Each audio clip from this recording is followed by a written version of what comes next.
Siyempre naman, dumating si Tita eh. Nasaan nga pala si Francis? Nabibis lang. Kung may kailangan ka, sabihin mo lang sa akin, ha?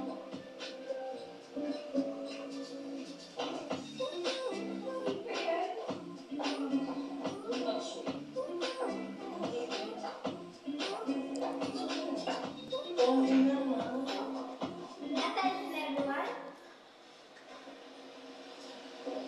Okay. Ito palang soft drinks ay nakakasama sa katawan. Candy, chips. Who has been here? Ano yung mga bagay na nakakasama sa katawan? So we're so glad Candy, after 5 years of Coke, staying in Canada. chips. Ladies and gentlemen, our beautiful mother, Octavia Buenavista.